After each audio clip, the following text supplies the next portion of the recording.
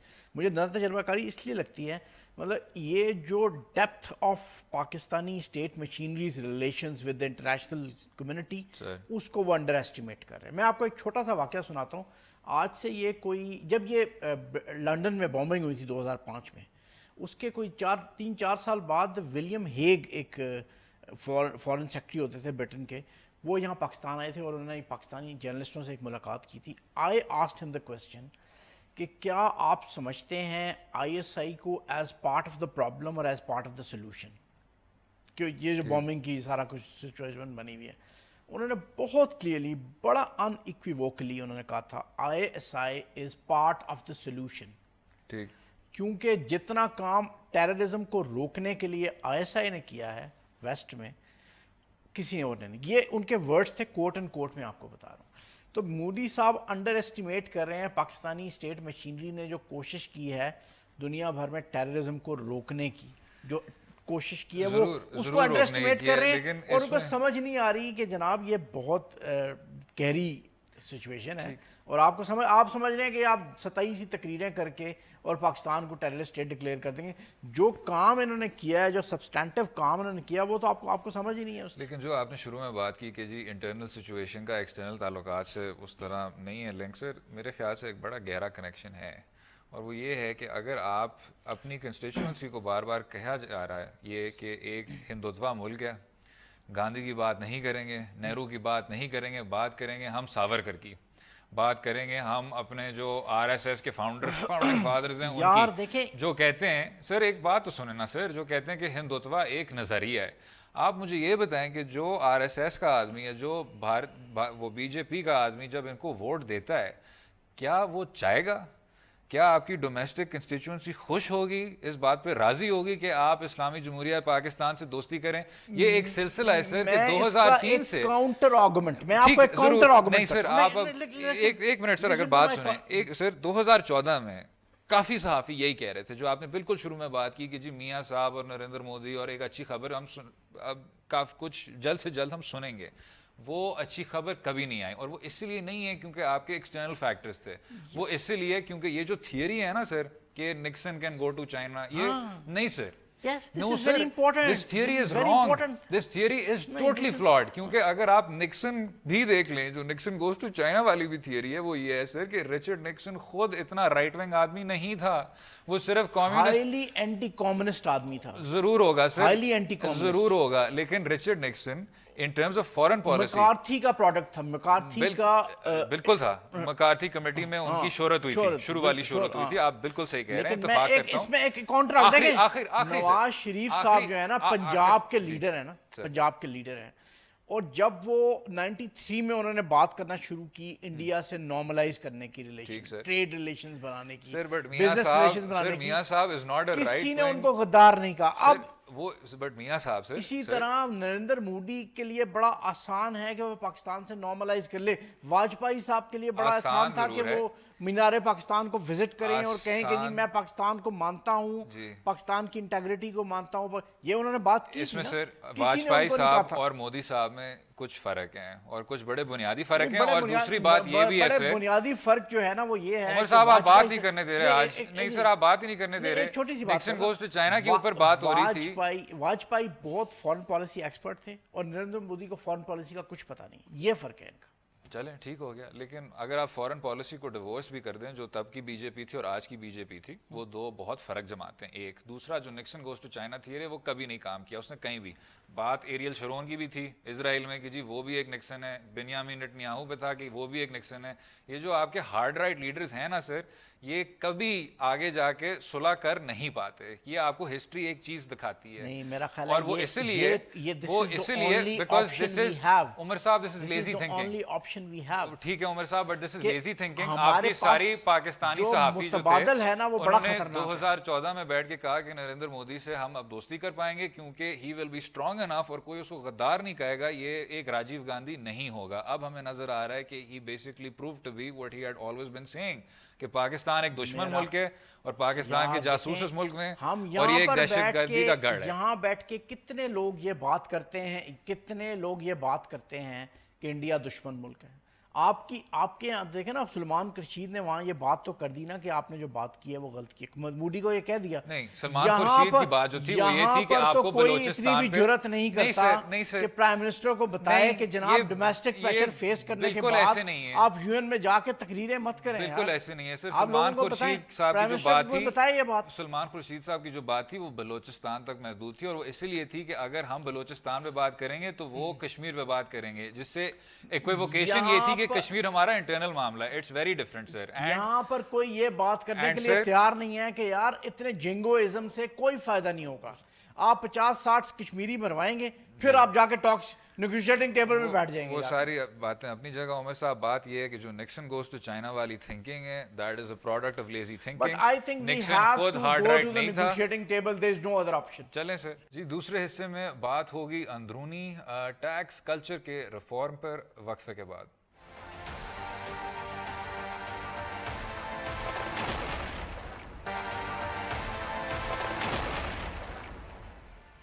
G welcome back to دو رائے. اب کچھ ہم ڈومیسٹک سائڈ پہ بات کریں گے. عمر صاحب, جناب ایک ایسا میرے خیال سے ایک فیلڈ ہے جس میں ہم شاید زیادہ اتفاق کر سکیں. یہ میرا خیال ہے ڈومیسٹک ٹیکس پہ کوئی, میرا خیال ہے ہم جو مڈل کلاس کے لوگ ہیں نا, سیلریڈ کلاس, ہم سب سے زیادہ آنیسٹلی ٹیکس پے کرتے ہیں. بالکل ایسا ہی ہے سر. ڈیڈکشن ایٹ سورس بھی ہوتا ہے, جو اور انکم آتی ہے اس کو بھی ہم ٹیکس دیتے ہیں, سب کچھ کرتے ہیں. لیکن میرا خیال ہے ہماری ایلیٹ جو ہے, جتنی جو بہت سے جو غیر ملکی یہاں آتے ہیں اور وہ یہ بات کرتے ہیں کہ ان کا ایلیٹ کا اس معاشرے سے اکنامکلی یا سوشلی کوئی تعلق لمبا چوڑا نہیں ہے. سر بات تو درست کرتے ہیں, لیکن آپ کسی اسپیسیفک کوئی غیر ملکی شخص کی بات کر رہے ہیں. میں اب یہ یو این ڈی پی کے وہ جو انہوں نے جو بات کی اس کے پہلے ایک ہمارے یہاں پر ہوتے تھے Simon junior, William Simon junior American ambassador ہوتے تھے. وہ ایگزیکٹلی یہ بات جب جا رہے تھے وہ یہاں پر, انہوں نے یہ بات کی تھی, ایک انٹرویو دیا تھا ڈان اخبار کو. انہوں نے کہا تھا کہ ان کا کوئی تعلق نہیں ہے. مجھے جو ہوتا ہے سر وہ یہ ہے کہ ہر سال یہ ایک لسٹ آ جاتی ہے کہ آپ کے جو منتخب نمائندے انہوں نے کتنا ٹیکس ادا کیا, اور جو آپ کے صحافی ہیں سر وہ پھر ان کو ڈانٹنا شروع ہو جاتے ہیں. اس کے اگلے سال پھر وہی لسٹ آتی ہے اور انہی لوگوں نے اتنا ہی ٹیکس دیا ہوتا ہے, اور پھر آپ کے صحافی ان کو پھر ڈانٹنا شروع ہو جاتے ہیں. اس میں سر اگر ہم کچھ 340 MNA کو چھوڑ کے اور 104 سینیٹر کو چھوڑ کے اگر دیکھیں, آپ کا جو جنرل ٹیکس کلچر ہے سر, اس میں ہر جگہ ریفارم کی شدید ضرورت ہے. ایسا نہیں ہے سر؟ بالکل. اب ہم نے ان کو تو بنایا ہوا ہے اور بنانا بھی چاہیے. یار 0.3% لوگ ٹیکس دیتے ہیں یار. سر ایک تو 0.3% سر, لیکن اس میں کچھ اور بھی میں سمجھتا ہوں بڑے ہی ڈسٹربنگ آپ کے انڈیکیٹرز ہیں اور ڈپریسنگ انڈیکیٹرز ہیں. اور سب سے بڑا ان میں یہ ہے سر کہ آپ کی جو ایگریکلچر ہے, agriculture sir is 1% of your taxation, حالانکہ آپ کی جی ڈی پی یعنی آپ کی جو تمام میں سمجھتا ہوں معیشت ہے اس کا کوئی 21% ہوگا. میرے خیال 73% انڈسٹری سے آتا ہے ٹیکس ریونیو, اور 2% ایگریکلچر سے آتا ہے. سر اٹس 1 ناؤ سر, ابھی جو رفتار کی رپورٹ ہے سر کہ 1% ہے, اور میرے خیال سے وہ اسی لیے بھی ہے کیونکہ آپ کے جو سارے سردار ہیں اور جاگیردار ہیں اور جو ملک ہیں اور خان ہیں وہ آپ کے مجلس شورا میں بیٹھے ہوئے ہیں, وہ کس طرح ٹیکس ہونے دیں گے؟ آپ تھوڑی سی تاریخ میں چلے جائیں نا سر, بڑے سے بڑی جو ملٹی امپائرز تھے نا, وہ کس لیے کلیپس کر گئی ہیں کہ آپ کمٹمنٹ کے حوالے سے اوور اسٹریچ ہوئے ہیں, you are spreading yourself thin too thin, اور آپ کے ریونیوز جو ہیں وہ کم سے کم ہوتے جائے. ان پریشرز کی وجہ سے بڑی مائٹی امپائرز کلیپس کر چکی ہیں. ویسے ایک سر جو بڑی آئی تھنک قابل توجہ بات ہے وہ یہ ہے کہ جو واحد بار آپ نے ایگریکلچر کو صحیح طرح ٹیکس کیا تھا وہ ہوا تھا بھٹو صاحب کی حکومت صاحب کے کے وقت دور، انڈر حفیظ پیرزادہ صاحب. ہاں دونوں جو زمیندار تھے feudals تھے. تو شاید وہی جو ایک سوچ ہے اس کو آج کے فیوڈلز میں ہونا چاہیے, کیونکہ آپ کی پارلیمنٹ میرا تب خیال ہے بھی مبارک زیب صاحب ٹیلی فون لائن پہ ہیں, ان سے ذرا بات کر لیں. جی السلام علیکم مبارک زیب صاحب, ویلکم سر. جی وعلیکم السلام سر یہ جو ہم اسی پہ ڈسکس کر رہے ہیں سر کہ جو آپ کا ٹیکس کا کلچر ہے سر اس کو بڑے براڈ ریفارمز کی ضرورت ہے, اس پہ کیا رائے ہے آپ کی؟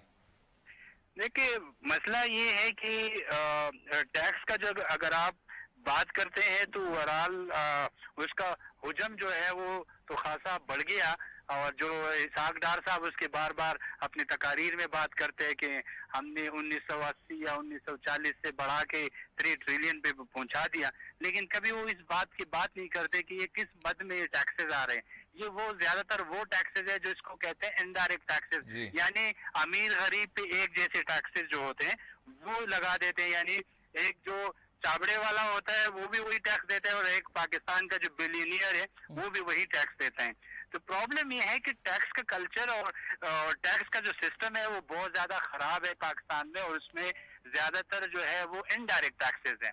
تو وہ اس پہ تو بہت کام کرنے کی ضرورت ہے, اور اس پہ ڈیبیٹ کرنے کی بھی ضرورت ہے. مبارک زیب صاحب یہ فرمائیے گا کہ یہ ایکسپلین کس طرح کیا جا سکتا ہے کہ یہ جو پارلیمنٹیرینز جو ہیں بڑی بڑی گاڑیوں میں پھرتے ہیں, بڑے بڑے محلات میں رہتے ہیں اور ٹیکس دیتے ہیں 70,000, میرے سے بھی کم, تو یہ ایکسپلین کس طرح کرتے ہیں اس کو؟ 70,000 تو میرے خیال میں آپ نے زیادہ بتایا. کوئی پنجاب میں کوئی 150 ایم پیز ہے جو صرف انہوں نے 20,000 سے کم ٹیکس دی ہے. نہیں یہ کس طرح ایکسپلین کس طرح کرتے ہیں اس کو, ٹیکنیکل یہ بیسیکلی یہ وہ ہے, یہ جو انہوں کا جو ٹیکس کے پیسے جو انہوں نے جمع کرائے یہ ان کی تنخواہوں کے اوپر ہے.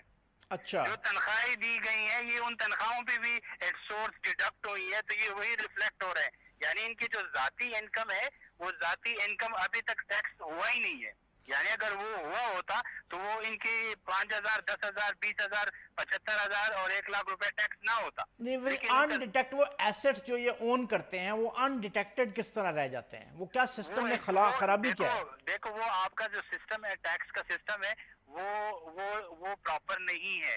کیسے پراپر نہیں ہے؟ وہ یہ نہیں ہے کہ کوئی آڈٹ نہیں ہو رہا ہے. آپ آڈٹ نہیں کر رہے, جو بندہ 10 روپے اگر دے رہا ہے تو وہ 10 روپے منوان ایف بی آر جو ہے وہ ایکسپٹ کر دیتے ہیں. یعنی کوئی ڈیٹرمنٹ نہیں ہے. میں آپ کو صرف یہ بتاؤں, صرف آپ کو پارلیمنٹیرین کے ٹیکس ڈائریکٹری چاپنے سے آپ نے کہیں بڑا تیر نہیں مارا.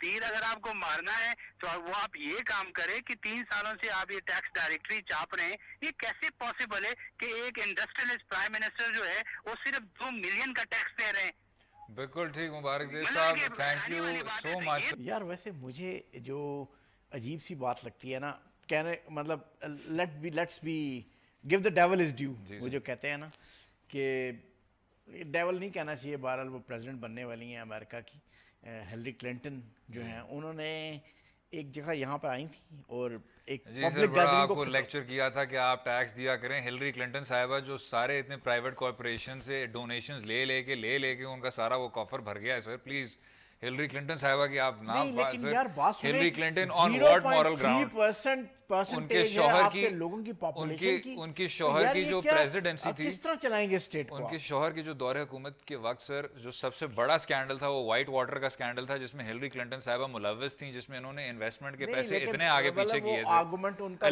پاکستان کے لیے تھا وہ تو میرا خیال ہے بالکل ٹھیک تھا نا, بالکل آپ نے ٹیکسیبل ٹیکس بیس بڑھانی ہے, براڈ کرنی ہے, بالکل ٹھیک تھا, لیکن ورنہ یہ اسٹیٹ قرضوں پہ تو نہیں چل سکتی. بالکل ایسے ہی عمر صاحب, لیکن شاید ہلری کلنٹن صاحبہ کو یہ باتیں نہیں کرنی چاہیے تھیں. اسٹرکچرل ریفارمز, سر اسٹرکچرل ریفارمز کی ضرورت ہے, انڈائریکٹ ٹیکسیشن کی بھی, اور ایگریکلچر کو بھی آپ کو زیادہ کرنا ہوگا. 1% ہے سر ابھی ٹیکسیشن کا, آپ کی جی ڈی پی کا 21% ہے.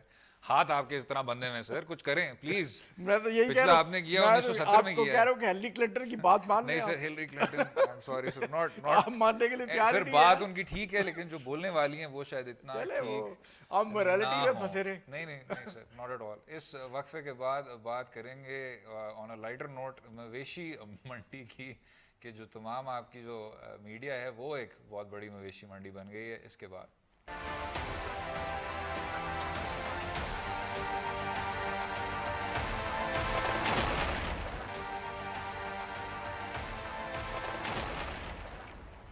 ویلکم بیک ٹو دو رائے. بات ہوگی آپ کی میڈیا کی, اور عید کے دنوں میں ان کو کیا ہو جاتا ہے عمر صاحب؟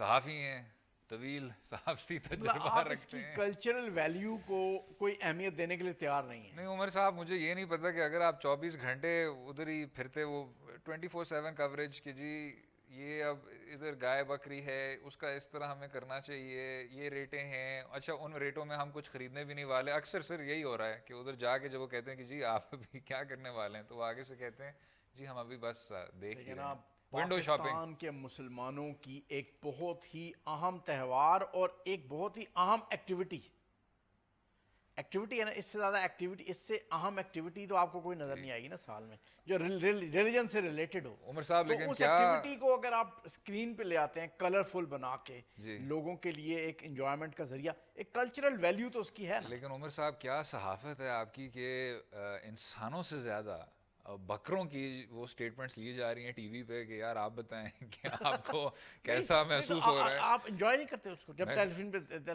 میں دیکھ سر حد سے زیادہ انجوائے کرتا ہوں، لیکن جب میں 3 دن لگاتار انہی بکروں کو دیکھ رہا ہوتا ہوں اور وہی بکرے انتہائی اہم بیان دے رہے ہوتے ہیں، تو پھر سر میں شاید تھوڑا بہت پریشان ہونا شروع ہو جاتا ہوں.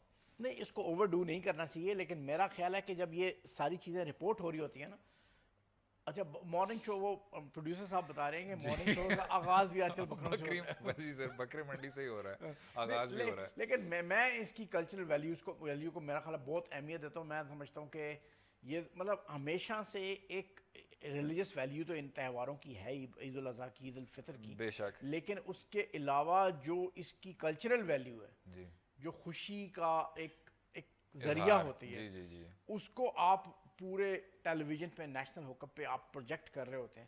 میرا خیال ہے یہ بہت لیکن عمر صاحب مزیدار اگر ہم بکرا منڈی سے باہر آ کے اگر کچھ تعمیری باتیں بھی کر لیں، تو آپ بتائیں نا کیا. نہیں سر ابھی نہیں، میں کہہ رہا ہوں جو آپ کی جو 24/7 جو کوریج ہو رہی ہے اس میں کچھ کھالوں کی بات وہ کر لیں، اس میں کچھ وہ بات کر لیں کہ یہ جو ایکسپونینشیل آپ کو ریٹس کے اضافہ میں اتنے بڑے پیمانے پہ مطلب وہ ذبح ہوتے ہیں جانور، جی، تو یہ ہائیجین کا اور اس کا بھی اہمیت، نہیں، کانگو وائرس پھیلنے کا بڑا خطرہ ہے اس ہے سر، بالکل خطرہ تو یہ اس پہ بھی بات ہونی چاہیے. لیکن وہ پھر شاید آپ پھر دوسری انتہا پہ چلے جاتے ہیں کہ ایسے لگتا ہے کہ جی کانگو وائرس ہی ہے اور اس نے پورے ملک کو ہی لے ڈوبنا ہے، جس طرح وہ ڈینگی وائرس کے وقت لیکن بھی. یہ ہمیں ان سب چیزوں کا صفائی ستھرائی کا خیال تو رکھنا ہے نا. یہ پورے شہر، اگر خدا نہ خواستہ کوئی ایپیڈیمک اس سے پھیلتی ہے تو پورے شہر کے شہر متاثر ہو سکتے ہیں. بڑے پیمانے پہ آپ جانور ذبح کر رہے ہوتے ہیں نا، لاکھوں کی تعداد میں، جی، اور لاکھوں کی تعداد میں جب جانور ذبح ہوگا تو وہ کوئی نہ، اور جب اس کے ویسٹ جو ہیں وہ جگہ جگہ گلیوں میں پھیلے ہوں گے تو بیماریاں تو پھیلیں گی نا. آپ اس میں کوئی شک تو نہیں. اگر آپ اس کی طرف توجہ دلا سکے ٹیلی ویژن اور جرنلزم ہمارا، تو میرا خیال ہے یہ بڑی اہم بات ہو سکتی ہے. عمر صاحب بات کریں کھالوں کی، جو ایک کھالوں کا ایک آپ کو نظر آ جاتا ہے بلیک مارکیٹ ایک ہوتی ہے سر، اس میں لوگ بھی آگے پیچھے ہو رہے ہوتے ہیں اور دھندا چل رہا ہوتا ہے، اس کو روکنے میں کچھ کیا جا سکتا ہے؟ اب دیکھیں میرا خیال ہے وہ کچھ اس طرح کی اسٹیٹ مشینری کو کام تو کر رہی ہے. میرا خیال ہے کہ وہ کھالوں کی آڈٹ ہو اور پتہ چلے کون کتنی کھالیں لے رہا ہے اور اس کا پیسہ کہاں استعمال ہو رہا ہے. مجھے کوئی بتا رہا تھا لاہور میں کوئی اویئرنیس کمپین بھی پنجاب گورنمنٹ نے شروع کی ہے کہ آپ ایسے لوگوں کو کھالیں نہ دیں جو ملک دشمن ایکٹیویٹی میں انوالو ہیں. بالکل ایسے. اور دوسرا عمر صاحب آج 11 ستمبر ہے، اس میں ایک ایسے کچھ واقعے ہوئے جس سے میرے حساب سے ساری دنیا بدل گئی. ایک قائد اعظم محمد علی جناح صاحب کی وفات، اور the one person we can be really proud about. سر پچھلے 60 سال 70 سال میں جو ہیں ایک ہی ہیں آپ کے لیڈر جس میں کوئی اس طرح کی سر اکراس دا بورڈ اوپینین نہیں بدل سکی. اور دوسرا سر ایک 9/11 کا لوگ کہہ رہے ہیں کہ جی اب کچھ ہو گئے 15 سال ہو گئے سر 2001 کے بعد سے، جس سے ساری دنیا ہل کے رہ گئی. میرے خیال سے پاکستان کو بھی انتہائی نقصان پہنچا.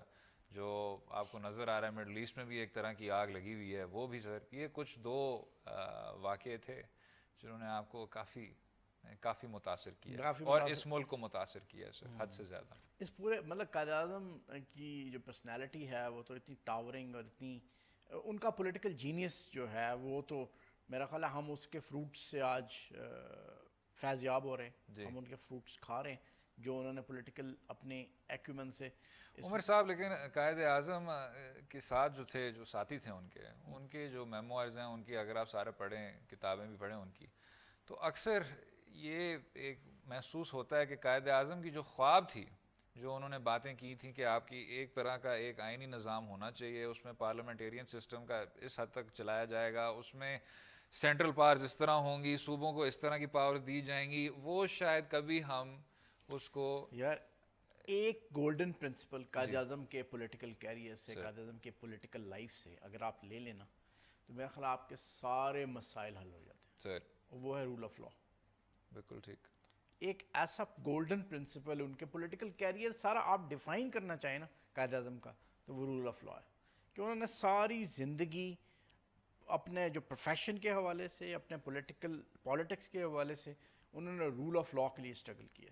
مجھے ایک چھوٹا سا بات یاد آتی ہے, جب یہ پاکستان اور انڈیا بن رہے تھے اور پنجاب میں بڑا بلوا ہو رہا تھا, بہت مار کٹائی ہو رہی تھی, تو قائد اعظم کا ایک کلیئر انسٹرکشنز تھیں پنجاب کی ایڈمنسٹریشن کے لیے کہ جو بھی بلوا کرتا ہوا دکھائی دے اس کو پکڑ. یہ نہیں کہ مسلمان کر رہا ہے تو اس کو چھوڑ دو اور ہندو کر رہا ہے تو اس کو پکڑ لو. نو, انہوں نے کہا جو بھی بلوا کرتا ہوا نظر آئے اس کو پکڑ لو, اس کے خلاف کارروائی کرو.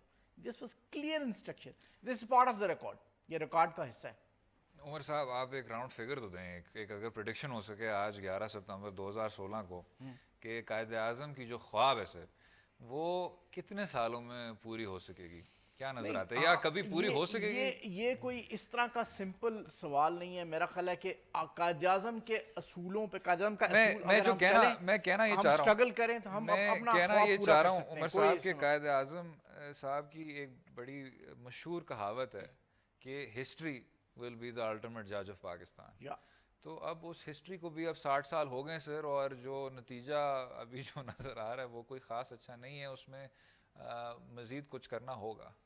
نہیں, میرا خیال ہے ہمیں وہ چیزیں دیکھنی ہوں گی جو قائد اعظم والی چھوڑ گئے ہیں جی, اور ان پر عمل کرنا ہوگا. ان پہ عمل کریں گے تو میرا خیال ہے کوئی اگر رول آف لا والا ہی مسئلہ جو ہے اس پہ ہی ہم عمل کر لیں تو میرا خیال ہے یہ جو ٹیررزم کا مسئلہ ہے, جو ایکسٹریمزم لیکن کا آخر کار سر 60 سال بعد کچھ ادارے ہی آپ کو نظر آ گئے, ایک پارلیمنٹری سسٹم ہے, جمہوریت ہے, عدلیہ ہے, میڈیا ہے, اور کچھ آپ کو نظر آ رہا ہے کہ قطرہ قطرہ دریا ہی سر کہ شاید قائد اعظم محمد علی جناح کی خواب پوری ہو جائے. امید ہے کہ آپ کو آج کا پروگرام پسند آیا ہوگا. اپنی رائے سے ضرور ہمیں آگاہ کریں.